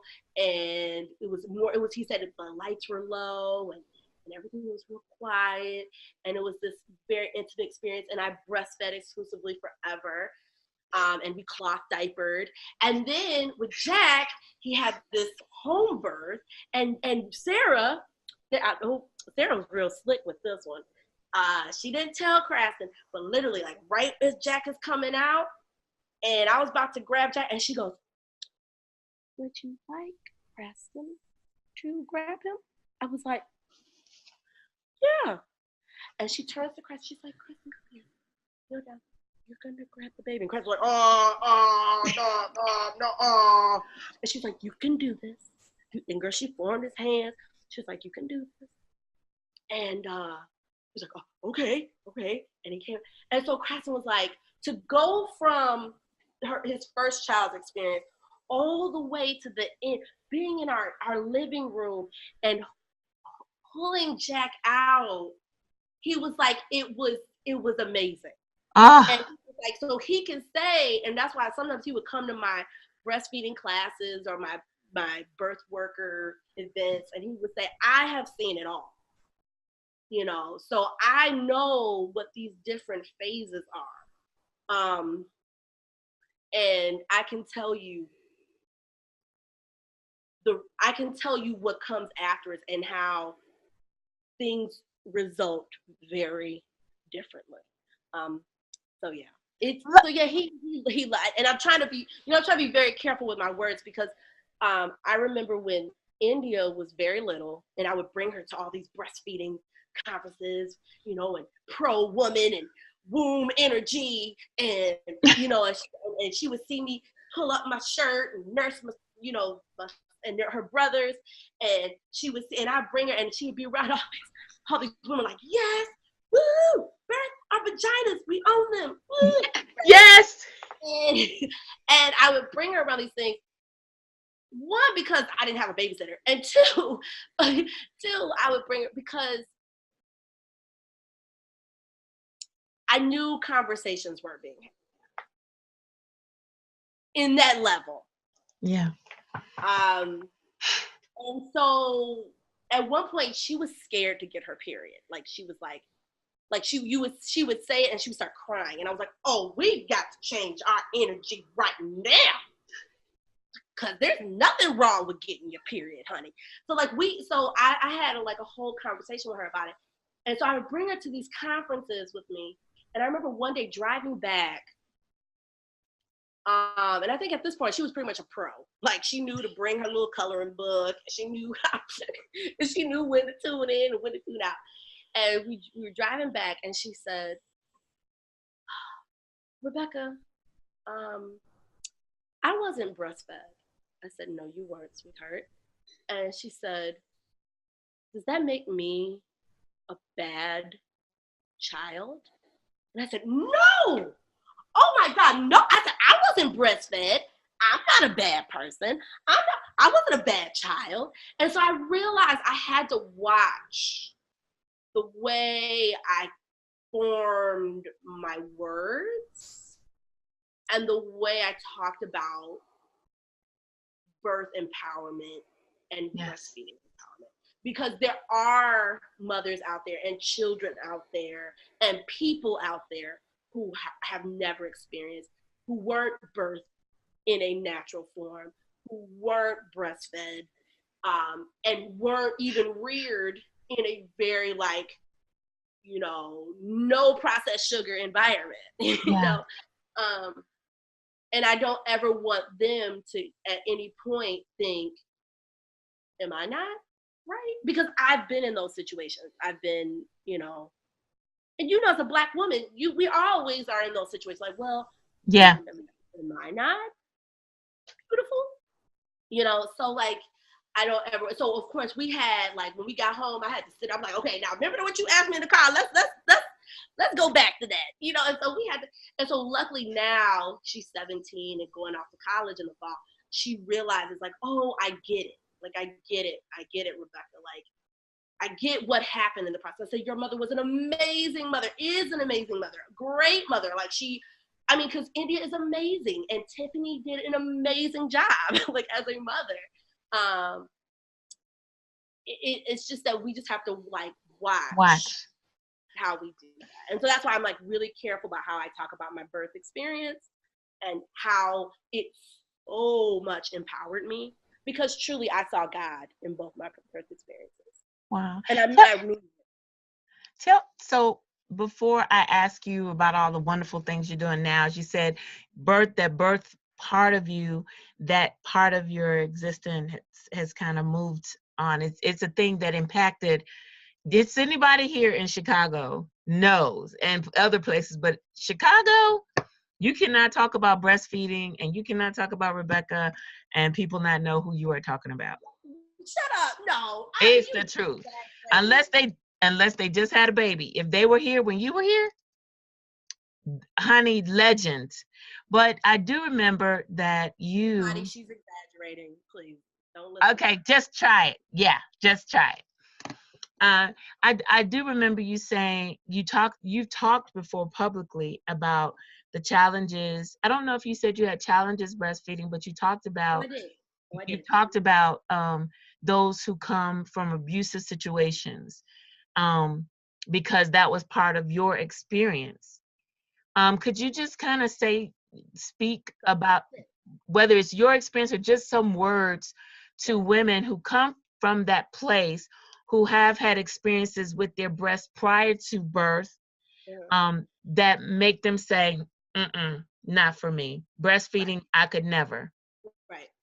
Okay, let's just say it. I was molested. I was molested for years as a child. I have talked about it so much so that and I'm so glad, and I've gone through many years of licensed clinical therapy that now I can say it, and it doesn't, I mean, the only thing it triggers is empowerment at this point. And I'm so glad that I have been able to change that energy with myself. So I don't mind. I can even talk about it in detail. But I don't, because I know it triggers other people. So that's why I'm always very conscious of that. But I was molested by my older cousin, who is 7 years older than me. So she knew what she was doing. And yes, it was a girl. And that's where I get really frustrated with this whole sexual abuse community, that they make sexual abuse just a male abuser thing. And there are plenty of female abusers, and we need to stop isolating those of us who've been abused by females. We need to be very real. There are a lot of women out there who are abusing sexually boys and girls. And we need to acknowledge that, because I think a lot of times we're so quick to, oh, I'll leave my children with her because she's a girl, or she's a woman, But when you're leaving with a teenage boy, you're like, oh, I don't know, boy. No, it's awful. And I need you to be mindful. It's a person. You need to know who you're leaving your children with. And my cousin would do it right when there were elders in the next room. She was that bold. And I really thought, I was like, oh, this means she loves me. And so I grew up from, I don't even know when it began. I know I was probably like 3 or 4 when it started, maybe. And she did it, I want to say it stopped probably when I was like 10, 11. Because it was so traumatic in my life, I can't tell you the definite start and stop. But I can tell you it happened. And I had witnesses of other cousins who witnessed it. In the meantime, I have been able to contact her and basically tell her, you owe me a gigantic apology. And that all stemmed from breastfeeding. That I got that. I was able to take this abuse and heal from it through breastfeeding. And that's why breastfeeding is more than just putting your baby to your breast. Breastfeeding is so much more. And that's why I get so frustrated with formula companies and the medical profession, and even some of these lactation specialists and IBCLCs, when they make everything so freaking clinical. Because we have to understand that there is a mental and spiritual component to breastfeeding that is so healing.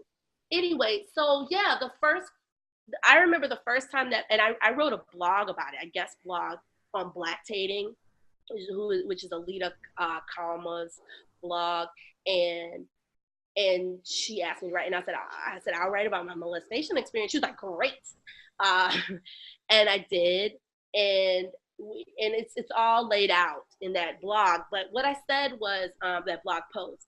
But what I said was when Thrice went on my breast the very first time, that's my oldest son, and Isabel Flagel helped me, and it was right after he was birthed.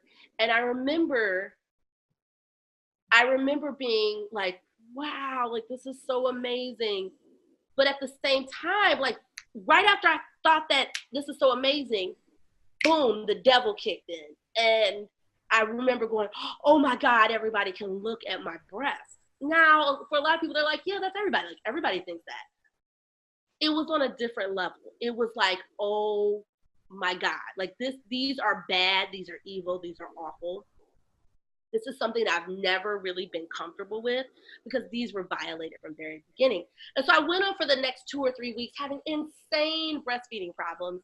My nipples were cracked and bleeding. And I mean, it was like fire trying to get him. And he was always wanting to nurse. And when I would nurse, it was just like my toes would curl, everything. And I sought help from Patrice Perez. And Patrice Perez was so awesome. And she was like, oh, just do it. And she helped me over the phone.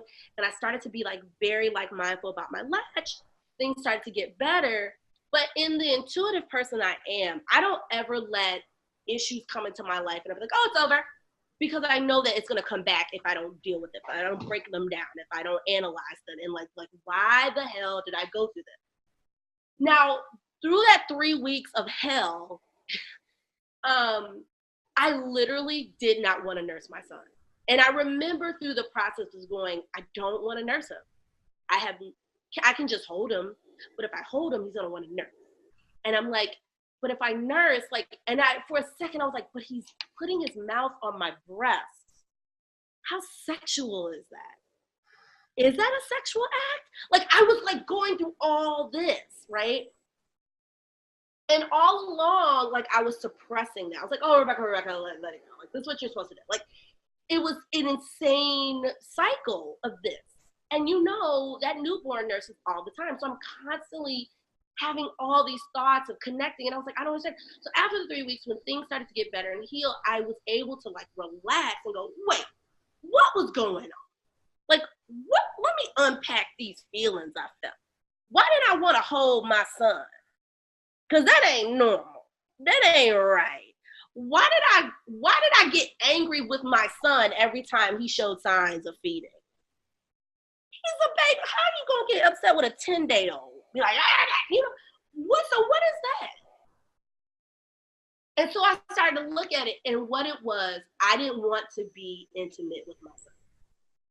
Wow. Okay, so then why didn't I want to be intimate with my son? Okay, let's think about that. Like, literally, the way I'm where I'm breaking things down, I literally would sit there and holding, nursing, doing all throughout several days. Like, I'm going through this, and I'm like, okay, so why don't I want to be intimate with my son?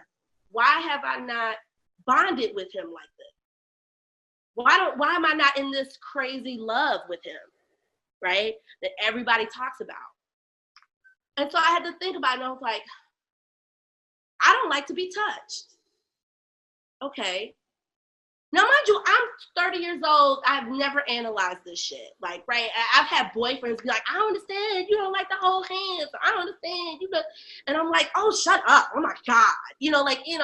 I was never forced to sit back and go, wait, because I never had something that came from me that I had to question, right? And so I'm sitting there like, okay, I don't like to be touched. Why don't I like to be touched?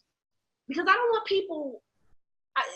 this is a violation. Well, why do I feel like I'm being violated when somebody wants to hug me and touch me and be intimate with me? And it doesn't even have to be sexual. Oh, I think every damn touch is sexual. Well, why do I think every damn touch is sexual? And like all this, I'm like breaking it all down. And finally I got to the core of it and I was like,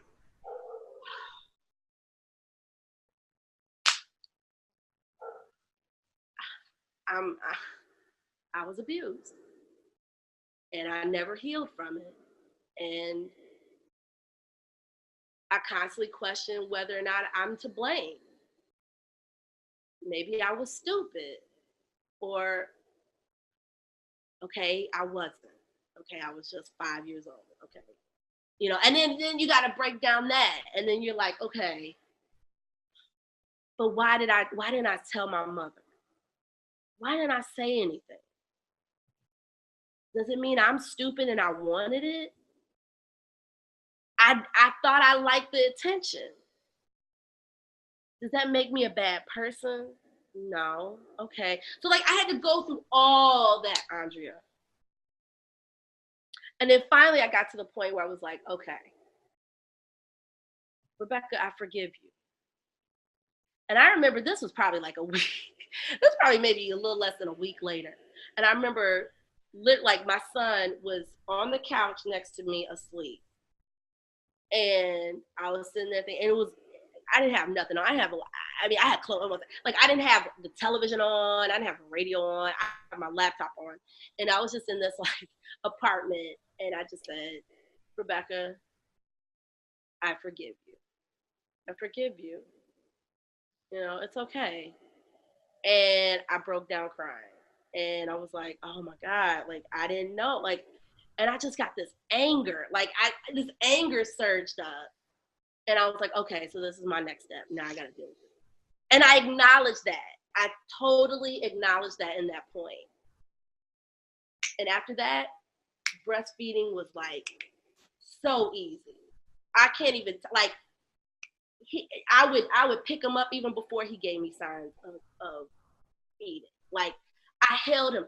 I literally, and I kid you not, that night, the surge of that like love cocktail came up, and I saw my son. Like, I was like, oh my God, I love him. Oh, wow. Oh my God, this is what everybody's been talking about. And it took a month.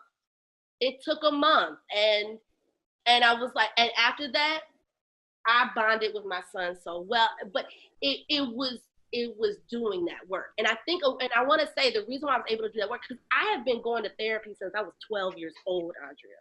I want you to, so this is not something that like I just knew how to do. Yeah. Like, this was years of being taught how to psychoanalyze myself.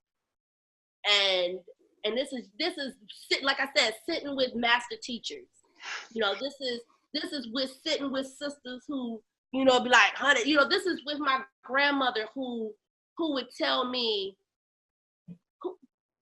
like, you know, and in the black community, we can all say, there's always somebody in our family who can see, right? Every black family got that aunt. Oh, yeah. Every black family got that elder cousin who is a little weird and what they say touched. They be coming up to you and they be like, I had a dream.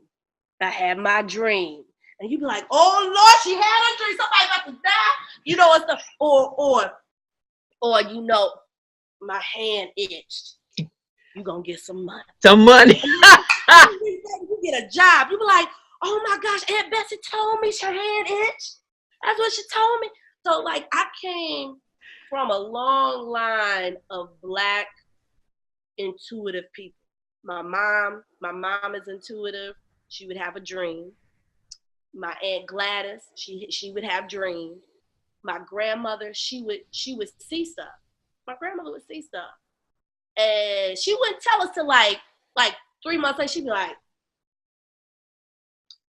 yeah, I knew this was gonna happen. I was sitting in the chair one day and I saw something. And we'd be like, oh Lord, Grandma, what you see? You know, and so when I say this, with all the psychoanalyzing that I did and I was trained to do, with all the metaphysics, with all the master teachers, like I said, I had an awesome damn life, Andrea. I mean, and so here I am. My grandmother has always taught me, Becky, listen to your first mind. So like, I knew with all that, I'm like, I know I have power to break my feelings down. That's what I did. And it's been a process. But you know, even then it wasn't like, oh, okay, I'm healed. Like, I had to work through that anger, Andrea. Oh gosh. Like, and I think what really started to change that anger was the birth of my second son at home, right? Having to go through the process of my mom having that massive stroke while I was 6 months pregnant, and having an almost 2-year-old and being pregnant and bathing my mom and making sure she got fed, like literally, like, and putting that gel in there so she could swallow her food, and you know, and making sure I strap her to her wheelchair so she can get on there so she can go to rehab, while making sure I changed my son's diapers. And I'm an only child, and my dad died, you know, years earlier. And so I would sit back and I'm like, why the hell is this on me? But all that, and I had to get through that with my second son. And I was like, you know, I've overcome all this stuff, and I've never complained, and I've never, and then I was like, well, maybe that's my job. And again, going back to, who am I to think I should never experience pain? Exactly. Who do I think I'm better than anybody? And I've always said from the time I was born, Andrea, I mean, when I was a little girl, first thought, I always knew I wanted to be this huge, gigantic, famous person. I always knew. I never doubt in my mind.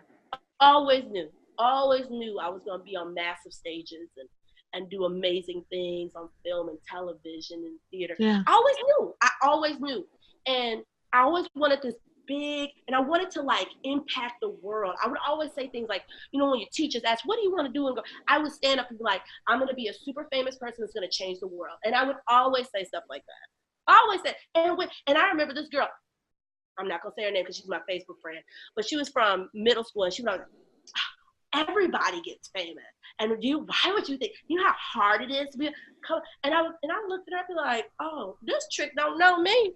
Right. And so I had to sit back and look at my life, Andrea, and I said, if I want to be that person, then why not? So why not have a mother who had a massive stroke when I was 6 months old and I had less than a 2-year-old? Then why not have to deal with the fact that I had a boyfriend that I lived with who died, in a motorcycle accident, and I literally had to pick my life up while I was on understudying for the Second City's main stage. Why not? Like, why not? Why not have to go through these experiences? Why not that at birth I almost died? And I was in the NICU for 8 weeks, barely, and everybody thought, oh Lord, this is like she ain't gonna make it. But somehow my mom said at 6 weeks I just decided to live, and doctors didn't know, nobody understood why, but I did. And so so why not? Why not? Why can't that be my story? So that's why I had to change, and I said, why be angry about that? Why don't you love that?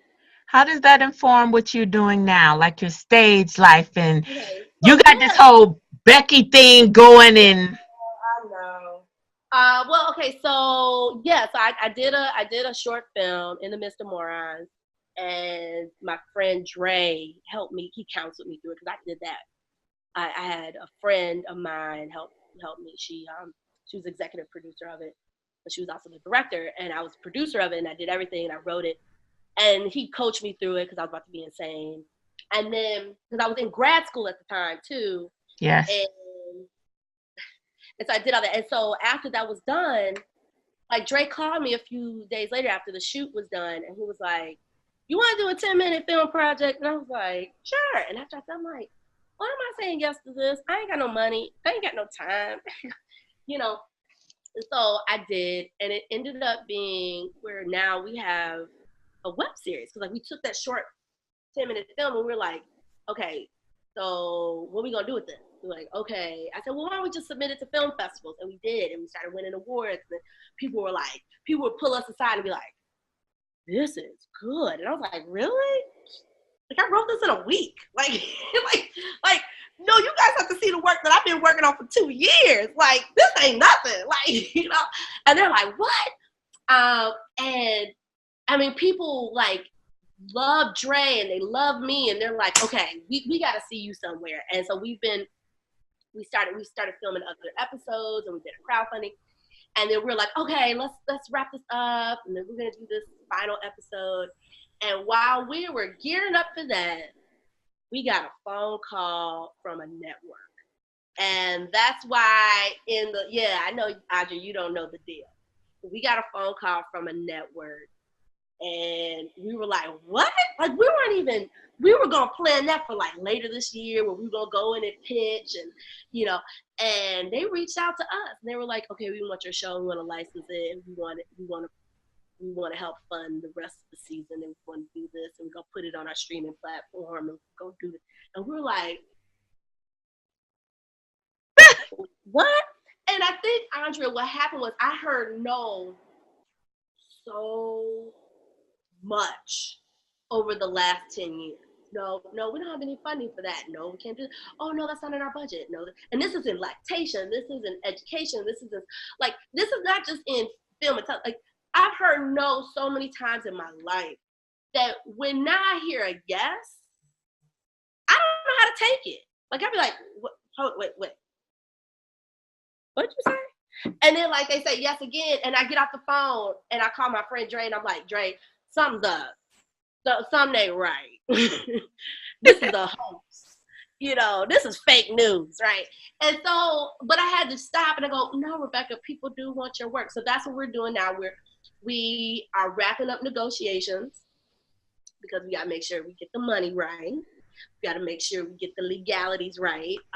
We have an attorney working and doing stuff, And so we've kind of laid low. In the meantime, I started going back and I started doing a sketch comedy show. I met this amazing woman last summer. Her name is Rebecca Fox. And I was like, and she did sketch comedy in Chicago. She graduated from Northwestern actually, but she's from here. And I was like, let's do a sketch comedy show together. And she was like, oh my gosh, we gotta do it. Let's do it now. She was like, I was waiting for this moment. And so we did it. We sold out 3 out of the 4 nights. We were asked to come to the Women's Theater Festival. We're going to perform it at the Women's Theater Festival. And Rebecca was like, come on, let's go. Let's take it on the road. So now, over these next couple months, we're going to kind of like look at the business side of it and we're going to figure out how to do that while still being moms and other stuff. But so that's where I am now. Also, something that I have kept very hush. Super duper hush, because it's a very intimate project. I started in grad school, and I have been very blessed to meet amazing people in grad school. And one very amazing person who's very powerful in the television industry. I am not going to name his name because I don't know if he wants me to name his name. But okay, I'm wrapping it up. I was like, he wants to go to bed. I'm in the bedroom. Okay. But it's a 1-hour dramedy, and it's called Doula. And it's called Doula. And I'm not going to get into the details of what it's about, because even though I did copyright it, I don't trust white folks out there. So I'm just going to keep it real. I don't trust white people. So, especially in the industry. But let's just say that I'm working on perfecting it and making sure that it's landed in the right hand. That's all I have to say, in the right hands with this one particular person. But this one particular person is helping me to land it in the right network. And so that's where I am right now. And so I have other projects on the thing, but yeah, so that's what I'm doing. And I'm doing my best to, and I'm not getting paid by any of this. I was supposed to move to Atlanta this summer, and Krasson and we had to like sit down and look at our finances, and it's just not gonna happen. But I was like, I'm gonna get a job in Atlanta. So I'm looking for a job in Atlanta. If you know anybody here that would love to hire me in Atlanta, please, please reach out to me. But otherwise, yeah, that's it. I just love you to bits and pieces. And, you know, you're one of my long interviews. Some of them, it's easy to be like, okay, tight hour. We're going to do it in an hour. I feel so bad. We've been here for 2 hours. I'm so sorry. No. Oh, listen, you're not the only. You'll do part 1, part 2 with me. You're not the only one. It's a few of you guys where it's just like, it just goes that way. And I always arrange it so that it can. Tell people how they can get in contact with you, find and see your work. I like people, Andrea. So I know. I actually despise people. I know. If you are Black, if you are cool, like if you are white, please don't contact me. Like, I'm honest to God, like, I'm so serious. Andrea, I'm so tired of holding hands with white folks. I really am. I can tell. With Rebecca Fox, because I knew I didn't have to hold her hand. That's right, because she's a white woman, right? She's a white woman. She's Jewish. And I knew she sitting down talking to her, I was like, you know, she cool people. Like, I'm not gonna have to deal with her white fragility. Like, she be like, she owns it and she knows how to work through it. So that's why, like, you know, I have very few patients. And the white man who's helping me now with my script, like I said, very powerful person in the industry. Like, he gets me and he lets me be as Black as I can be. He's never told me to tone it down in my script about a Black doula who lives in Chicago. But yeah, he's never told me to turn it down, and that's a beautiful thing. So no, but I'm joking. I mean, if you're white, you can contact me. I'm gonna give you side eye, but you can. But yeah, so you can contact me. My email address is Rebecca Jackson-Artis at Gmail, and that's no T at the end of that. It's ARTIS. One word. I'm on Facebook, Rebecca Jackson-Artis. Please don't friend me. Serious, and that's I'm real serious about that. Girl, We I'm know not most. Yeah, most of your stuff on there is private. It's very private. And now lately it seems like I don't know what's happened. I think people have been spreading some of my work because literally over the last 3 weeks I've had massive people request me as a friend, and I'm like, who are these people? Like, I don't know you. And I'll be like, just like my page, and then they give me attitude. They're like, I'm trying to be your Facebook friend. I'm like, dude, like I'm not like my whole energy is changing.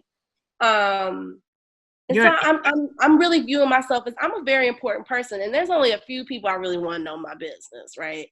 So yeah, so I'm just like my page on Facebook. Please do not request me as a Facebook friend because I will deny you. And Instagram. Instagram, I'm Rebe Jack Art, RebeJackArt. And on Twitter, I'm Rebecca Jack Art. But really, I don't really do Twitter. Twitter is overwhelming to me.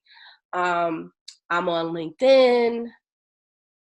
And in LinkedIn, if you're gonna connect, look, I have all these rules. If you're gonna connect with me on LinkedIn, please be about something. Like, don't be posting crazy stuff. It's LinkedIn. Okay, I need you to be professional. And I think that's pretty much it. And so yeah, that's it. That's pretty much it. And also just please like the Rebecca Show, like Totally Becky on Facebook, like it and follow us. And that's how you really will know what I'm doing when I'm doing it. Yes. And once again, I just love you. I prepared myself. I have been tearing, crying, wiping my eyes the entire time.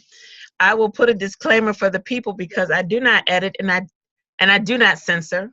Please put a disclaimer because Andre, I don't want people thinking, look, y'all, Andre is a great person. She is not like me. I am not a great person. Andre is a great person. He made the mistake by having me on the show. Don't punish her for making that mistake. Okay? I'll let you know. So there you go. There's your disclaimer. Look, you are ridiculous. Look, let me tell you, I just appreciate you. I believe that all of our voices need to be heard and that there is no right way to say it. Right. With all people are crazy. Yeah. And with everything that you've contributed, I just congratulate you for this not new because you've been doing theater and stuff. Yes. I mean, that was your major or something, right? That was your I'm a theater major, and I got my MFA last year. So I just congratulate you for, going through that phase and all that you contributed while you were in birth culture. Thank you for everything. Well, thank you, Andre. And I think you're amazing. And that's why everybody who contacts me, they're like, I'm looking for a Black doula in Chicago. And I'm like, let me share her contact. And it does that little, like, when you send your tweet. And I'm like, or text. And that's what I do. I'm like, you. So, well, thank you. I will let Craston go to bed now. Girl, he gave me the nastiest look. Just I know he did. I have to be like, wait, all the time. You be like, what? Somebody with the hug, you be like, wait, do I need to remind you? I was up here like this. Hey, quiet down, people. Quiet. I was just snapping. Quiet down. We're still talking to Rebecca. But anyway, I love you, sis. And I thank you. And everybody, I will have her information listed below. So look for that under the video. But I want to thank you once again. I loved and enjoyed every minute of time. I loved and enjoyed everything you shared. I know it's going to bless, benefit, help some young mothers. So thank you. I love you, love you, love you. Love you. Okay. Take care.